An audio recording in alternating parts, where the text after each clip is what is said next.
හොඳයි අපි 35 වෙනි ප්‍රශ්නය බලමු. වීදුරු කේසික නලයක් අර්ධ වශයෙන් සිරස් අතට ජලයේ එල් ගැඹුරකට ගිල්ලෝ විට ජලයට ඉහළින් කේසික උද්ගමනය එච් වේ. එතකොට දැන් අපි මේක ළමයි මෙන්න මෙහෙම වරද්දලා හදාගෙන තියෙනවා. මේ නලයේ අර්ධයක් ගිල්ලවලා. ඒ කියන්නේ හරි අර්ධයක්. හරි අර්ධයක් කියන්නේ භාගයක්නේ.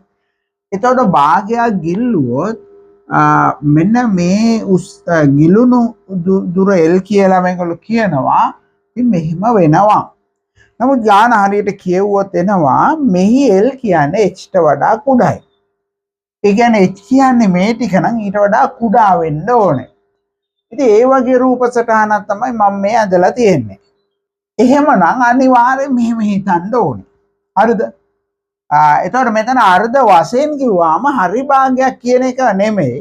දැන් අපි සමහරලාට ඔය අර ආකිමිඩිස් නියමයේ උනත් ඉදිරිපත් කරද්දි කියනවා තරලයක නිශ්චල තරලයක අර්ධ වශයෙන් හෝ සම්පූර්ණයෙන් ගිලුණු විට. එතකොට අර්ධ වශයෙන් කියලා එතන කියවෙන්නේ හරි භාගයක් ගිලුණ නෙමෙයි යම් ප්‍රමාණයක් කියන එකනේ. හරිද?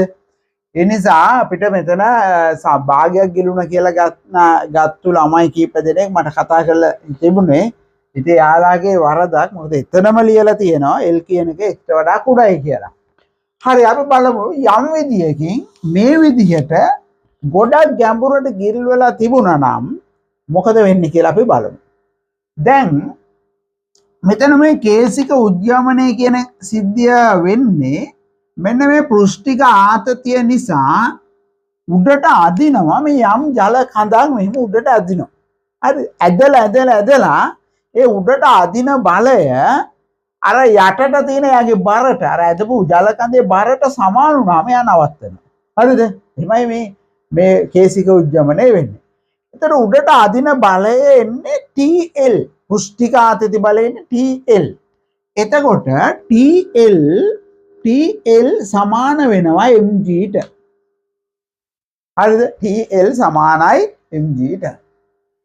එතකොට මේ L කියලා කියන්නේ මොකද්ද? මේ වටේ දිග මෙන්න මේ අර පෘෂ්ඨයේ ගෑවෙන්නේ නලයේ වටේ මෙහෙම. ඉතින් වටේ දිග කියන්නේ 2πr. එතකොට එතනට එනවා 2πr සමානයි mg. ඉතින් අපිට මේ ගැටලුව විසඳ ගන්න මේ ටික ඇති.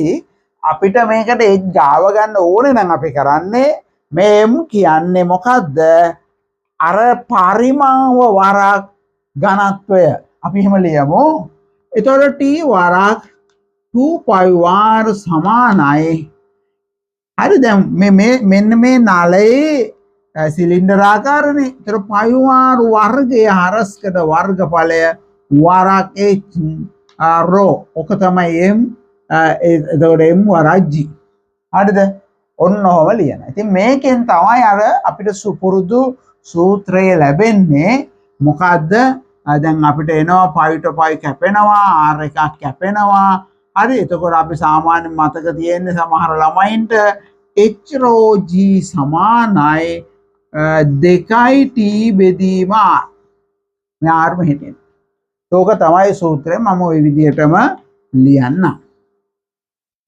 දැන් වෙන්නේ මෙහෙමයි. දැන් ඊළඟට මේ නලය මේ පැත්තෙන් කට වහලා උඩට උස්සනවා. උස්සලා ආය ඇඟිල්ල ඇතෑරියාම ඒ ඇඟිල්ල ඇතෑරියාම මේ නලය ඇතුළේ මෙන්න මෙහෙම වෙනවා. මෙන්න මෙතන මෙහෙම අර්ධ ගෝලාකාර ජල බිඳුවක් හැදෙනවා. ඒ වගේ මෙතනත් ඒ විදිහටම හැදුනොත් මෙතනින් අර ආපහු අදිනවා 2πr වරක් t. හරිද? මෙතන මම අර ස්පර්ශ කෝණය එන්න ඕනේ මෙතන cos θ කියලා. ඒතර ස්පර්ශ කෝණය බිඳුවයි කියලා මේ ගැටලුවේ දෙන නිසා හරිද? අපි ඒක මම ඒක ලිව්වේ නැහැ. හරි. එතන මෙතනත් ඒ විදිහට දැන් මේ වගේ උඩට ඇදිලි දෙකයි. ඒ කියන්නේ t වරක් 2πr වගේ දෙගුණයක් සමානයි දැන් වෙන mg එකක්. එතකොට ඇත්තටම දැන් එතකොට ලියමු h2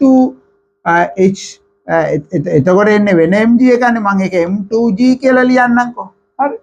එතකොට දැන් එනවා t වාරක් 2πr වාරක් 2 සමානයි මේ m කියලා කියන්නේ දැන් ආපු ජල කඳ 5r වර්ගය h2ρg h2ρg. එතකොට දැන් මේක සුළු කරාම එනවා මෙන්න මේ විදියට අර ඉස්සෙල්ලා වගේම මේ පයිට පයි කැපෙනවා. එතකොට දෙවරක් ආපහු මම ලියනවා 2t බෙදීම r සමානයි h2ρg h2ρg. ඉතින් මේ අංක 1 2 අපිට බැලුමටම පේනවා මේ වගේ දෙගුණයක්. එහෙනම් මේ h2 කියන්නේ දැන් උස 2h. ඒ කියන්නේ 2h උස ජල කඳක් මේ නලයේ පවත්ව ගන්න පුළුවන්. හරිද? කොහොම තමයි ඔන්න එන්නේ මොකද්ද මේ වැරදි විදියට මේ හරි භාගයක් ගිලුණා කියලා හිතුවොත් එහෙම නැත්නම් මේ h ට වඩා වැඩි ප්‍රමාණයක් කලින් ගිලිලා තිබුණා. මේ වැඩිපුර ජලය ටික එළියට ගිහින් මේ විදියට හැඩ ගැහෙනවා. නමුත් මේ ගැටලුවේ කියන්නේ මේක ගිලෙන්නේ චුට්ටයි. ගිලෙන්නේ චුට්ට නම් හරිද? දැන් ගිලෙන්නේ චුට්ට නම් අපිට 2h මෙතන 2h එන්නේ නැහැ. හරිද? ඉතින් මොකද 2 මේ h ට වඩා පොඩ්ඩනේ තව වතුර තිබුණේ. ඒතකොට වතුර කලින් ගොඩක් තිබුණා නම් වැඩිපුර ටික අහගෙන යනවා. දැන් වැඩිපුර නැහැනේ මෙතනින් ඇඟිල්ල වහගෙන ඉස්සුවේ. එතකොට තියෙන්නේ ටිකයිනේ. හරිද? ඒ නිසා දැන් 2h නෙමෙයි h දාන l. හරිද? එතකොට උත්තරේ වෙන්නේ 1. එතකොට කවුරු හරි අංක 2 ලිව්වා නම් ඒක වැරදි. ඒ කියන්නේ මේ 2h නෙමෙයි. හරිද? ඉතින් මේක තමයි පිළිතුර වන්නේ 35 වෙනි ගැටලුවට.